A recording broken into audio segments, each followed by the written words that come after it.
Don't worry, you don't need to know what this is on site, but you should be aware of signs of issues with it.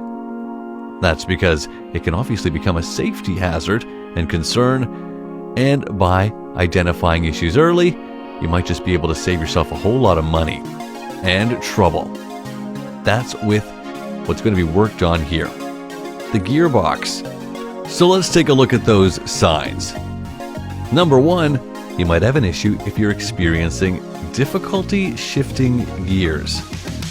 That could be a sign of a problem with the gearbox. Specifically, this can be caused by low fluid levels, a worn clutch, any of the components, or other issues.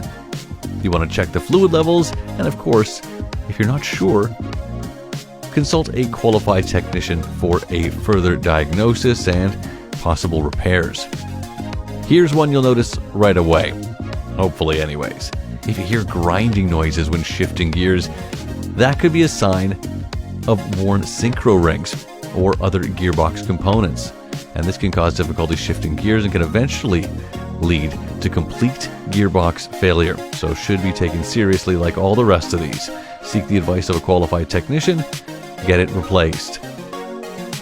Then, whining noises. If you hear those when shifting gears, it could be a sign of low fluid levels again, or damaged bearings in the gearbox.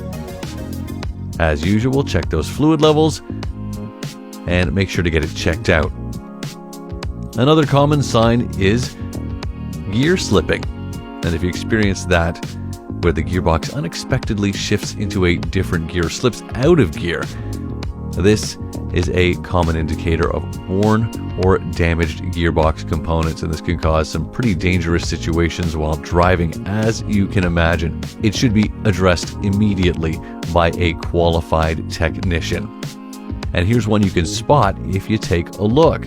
Leaking fluid. If you notice any of that, it's a sign of a damaged seal or another issue, but you want to check those fluid levels, of course, and get it taken care of right away. Even a slow leak, something you don't want to wait on.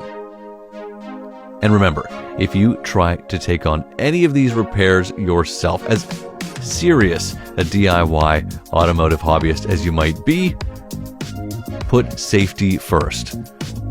Always wear personal protective equipment. Depending, of course, on the situation, whether that's protective eyewear, a filtered mask, safety-toed boots, gloves, and more. And try to always be using manufacturer-recommended parts when you can. They'll help to get you the best result. They're perfectly manufactured to work with your vehicle. Always have the manual on hand. This is going to be invaluable for all sorts of reasons. Part numbers, instructions, diagrams, and more. And to make the whole thing more fun, when experimenting and trying these things out, if you do, try to have friends along. People who might spot something you miss and give you a hand when it comes to lifting something heavy.